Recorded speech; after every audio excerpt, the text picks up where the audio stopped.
مرحبا بكم في باكاتو فيه وصفة سموني. جبت لكم اليوم وصفة جديدة اللي هي كما راكم تشوفوا. جبنا زيريات نديروهم في ليمون. يعني شوفي هذه درناها سامبل غير بالبوشون، وهذه درناها بالمكسرات ملكية. يخص غير سيغيز، ويعني هذا ما كان ديريها من الفوق باش يكون اللون الاحمر. واش نقول لك، هذه هي وصفتنا تاع النهار اليوم. جاي معايا المقادير كيفاه تكون، يعني ايطاب باغ ايطاب ومعسله حتى للقلب. نوري لك حبه، شوف كيفاه معسله حتى للقلب. شوفي شحال معسله، شوفي يعني ذوبان كيما نقول. شوفي هي معايا المقادير ايطاب باغ ايطاب نحضروا هاد الزيريات تاعنا. نروحوا المقادير. عندي لهنايا شوفي 800 غرام تاع اللوز، يعني عندي 700 غرام لوز و100 غرام جوز. يعني تجربيه باللوز والجوز شحال بنين. غير 100 غرام تاع الجوز درتهم في الفرن غير واحد ل5 دقائق ينحيو لنا هذيك، يعني هذيك كيفاه نقولوا له يا ربي، المهم باش يعطينا قرميشه كيما حنا نقولوا، نحيو له لا ميديتي. هذه ميديتي عندي 3 كيلات عبرتهم، جاوني في هذا البول هكذا 3 كيلات غازي هكا يعني درتهم 3 كيلات. قلت لك مام با كيلو. نزيدو كيلة ناقصه اصبع سكر، هكا كيلة ناقصه اصبع سكر عادي. يعني يجيك الفيديو شويه طويل بصح معليش، يعني تستافدي ويخرج لك الكاطو شباب. هكذا نهبطو كاع هذاك السكر. نزيدو له مغرفه كبيره تاع الزبده، مغرفه هكذا تاع لافاني، مغرفه كبيره تاع الزبده. كل كيلو زيدي له مغرفه كبيره هكذا. انا ميم با ما عمرتهاش خاطر ما عنديش كيلو، عندي ميم با كيلو. نزيد لها هكذا 2 مغارف تاع المزهر، نديرهم وين راهم هكذا من مغرفه ونص حتى 2 مغارف. انا درت 2 مغارف. وندير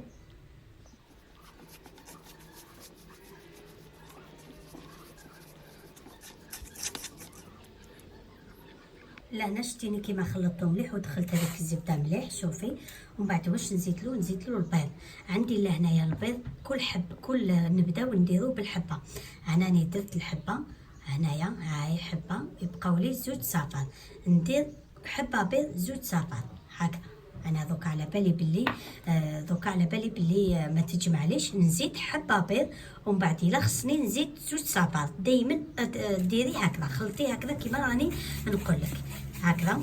نخلطها هكذا مليح ونزيد نكسر البيض، نجيب حبه بيض لهنايا، حبه بيض وصفار واذا خصني نزيد صفار ومن بعد نزيد حبه بيض. يعني ان شاء الله تكوني فهمتي. نقعد هكذا نجمع العجين تاعي هكذا. تجيلك هي شويه يعني طبقه روحها، ماشي كيما الزيريات هذوك المقروصين. انا هذه هي نورمالمون راهي مليحه، مانيش عارفه الا نزيد هاد الصفر ولا لا.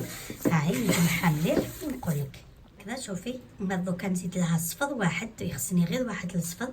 ونجيبو هكذا حبه تاع القارص ونربيو غير الزاز تاعها. انا نربيها ونعاود نولي نكملو الوصفه تاعنا. يعني تحبي ديري الزاز في الاول، تحبي في الاخر كيما تحبي، يعني ما كان حتى مشكل. انا درنا لها الزاز تاع حبه قارص، وهذه ما تحبش يعني القارص بزاف، ماشي كيما مقروط اللوز ولا يعني المخبز ما يتحبش. نزيد لها هذاك الصفر تاع البيض الاخير هكذا. واذا خصني نزيد لها من هذاك البيض، يعني من البيض اللي خليناه هكذا. انا دوكا نخلط كاع هاهي مليحه، يعني مانيش رايحه نزيد لها والو. شوفي تجيلك خلطيها مليح وعجنيها بهذا الكف اليد هكا باش السكر هذاك يذوب. هذا ما كان خلاص نخليوها. شوفي هاي مليحه معنا وهي معسله الله الله عليها.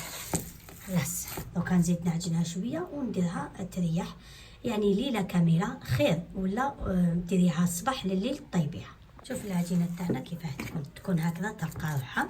ومن بعد كي ديريها في الثلاجه تريح تشد. قلت لك عجنيها مليح واحد 10 دقائق ولا ربع ساعه وديري لها هكا باش تجي معسله الله الله. انا دوكا نديرها في البابي فيل ونخليها ترتاح ليله كامله.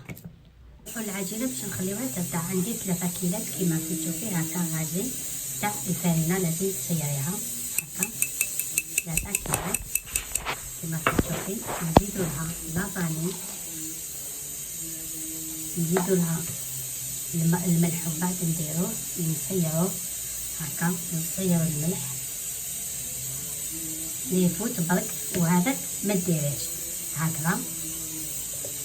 ومن بعد نزيد لها نص كيلو تاع ليدان، نص كيلو تاع الزبده ذايبه وبارده، لازم بارده.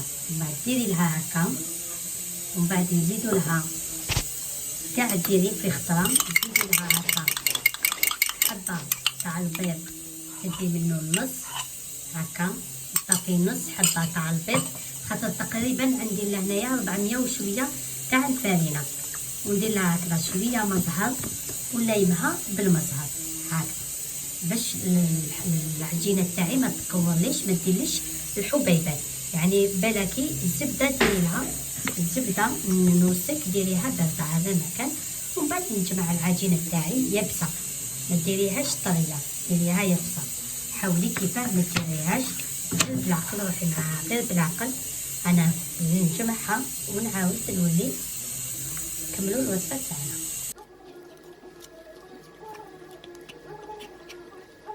هذا هو القوام تاع العجينه تاعنا، شوفي كيفاه تكون يابسه، وبعد ماشي كيما تاع البقلاوه، يعني يابسه على تاع البقلاوه.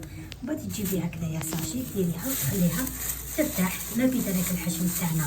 انا دوكا الحشو راه فات عليه واحد 4 سوايع ولا، يعني خليته يريح ظروف. هذه العجينه نخليها واحد ساعتين، وما تبدا مول المغرب نبدا ندير الجريات تاعنا. جيبي العجينه تاعك وحليها هكا هكذا، نحلوها، بعد نديروها هكا، نزيدو نحلوها،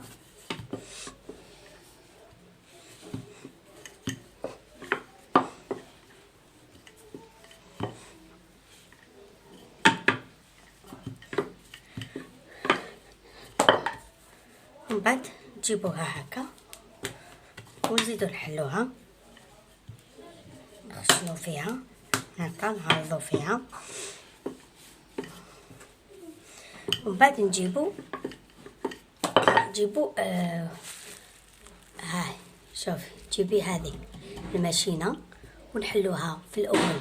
هاي انا راهي في الواحد، نحلها في الواحد، وماد في الخمسة، وماد في 8، يعني ما قبل الاخير، ولا في 7، يعني كيما تحبي. انا دوك نشوف هكذا كي حليتها في الاول، نزيد ندير لها هكا هكذا، يعني ثالث مره درت زوج بيدي، والمره الاخيره نديرها بالماشينه باش تكون لاباط تاعنا. نديرو هذه الطريقه ماشي على جال الفيلطاج، باش لاباط تاعنا تكون ليس. هذه العجينه ما تتعجنش، شوفي كيفاه تولي ليس العجينه. دوكا نبدا نحلها في الاول ونكمل. وما نروحو نديروها في النمرو 7، ومن بعد نجيبو عندي القطعه هذه وهذه على مول، يعني واش تختاري ديري، وجيبي القطعه اي قطعه اللي تجي معاهم وقطعيها. يعني عندي الماشينه في رقم 7، ومن بعد تجيبيها هكذايا ديريها في هذيك القطعه. هي قطعه واحده جات فيهم للزوج، غير هذيك صغيره شويه نقصنا لها شويه، هذا ما كان. هكذايا تجيبيها وتركبيها مليح مليح كما كتشوفي، وتجيبي هذه العجينه الثانيه باش نديروها ليمول الثانيين، يعني درناهم كاع ركبناهم كاع. هذه تجيبيها هكذا جايه شويه كبيره هكذا، نقصيلها يعني ماشي ما كاش حتى مشكل. ومن بعد نكملوهم كاع ونروحوا للحشو. عندي الحشو لهنايا كما كتشوفي خليته حتى لليل، ومن بعد تجيبي درته لك 35، فهذيك الكبيره ديريها 35، فهذيك الصغيره ديريها 30 غرام. انا درت لك لهنايا 40، وريت لك باللي كبير بزاف، وتجيبي هكذا طابلاطيها غير شويه هكا بيديك، وتجيبي البوشون. يعني كنت راح ندير لك بلادوي بصح، ومن بعد دي فوا وحده ما عندهاش ولا درت لك غير هكا، دوريه غير شويه، قلبيه غير شويه، وبدا يديري هذيك الورده. شوفي هكذا، وجيبي حبه لوزه هكذا ورشقيها، ونكملوا كاع الوصفه هذه. درناها ديريكت الحشو تاعها ديريكت، وتحبي ديريها بالبوشون ثاني. انا درتها هك وهك، يعني هذه راح نديروها ملكيه. وما ديريهم في درجه حراره 160، تخليهم يحمروا من تحت شويه، وما ديريهم من الفوق يحمروا يديو هذا اللون الذهبي، وما تجيبيهم وهما سخونين. العسيله تاعك ديري لها واحد 2 مغارف تاع اسمه زوج مغارف تاع المزهر، وما تجيبيهم هكذا بلا بيك بهذاك بالكيلطون، وديريهم هكذا باش تدخلنا العسل لداخل. هذه الطريقه ديريها باش تدخلك العسل، وما تجيبي هكذا هما مسخونين والعسل تاعنا بارده. قلت لك زيدي ديري لها غير واحد زوج مغارف ولا ثلاث مغارف تاع المزهر، خفف فيها شويه، ومن بعد نعسلوهم هكا واحد الخمس دقائق نعسلوهم، من بعد نديروهم كي نكملوهم كاع نجيبوا هكذا الناباش نديروهم من الفوق. هذه يعني اللي درناها عاديه. وما تجيبي هكذا العقاش الابيض هذاك وديريها. وهذيك ملكيه درنا لها غرفه كبيره تاع الكلوكوز، زوج مغارف تاع العسل سخناهم، ودرنا هذوك المكسرات اللي رايحين نديروهم. تجيبي هكذايا تجيبي ديريها هكذا في هذاك البابي اسمه الاخر.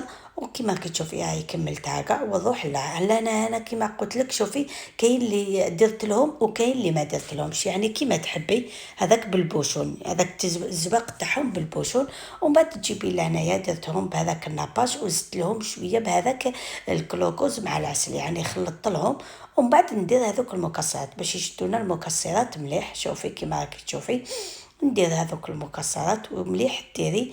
وحبيت نكسر اللون هذا مع اللون الاحمر، انا ما لقيتش، يعني مليح ديري هذاك لي سيغيز تقسميها على الحبه على زوج وديريها من الفوق. يعني والله العظيم غير وصفه بزاف شابه، ونقول لك جربيها في المناسبات في الاعراس تاعك. ونقول لك دائما الى عجبتك وصفاتي دائما اشتركي معايا في القناه ودعميني باللايك. ان شاء الله نتلاقاو في فيديو واحد اخر، والسلام عليكم ورحمه الله تعالى وبركاته. احبكم في الله. واش نقول لك جزيريات ملكيه وجزيريات يعني عاديه، وتحقيهم بزاف في المناسبات. راهم جايين او جاي الصيف، تحقيهم شدي الوصفات تاعك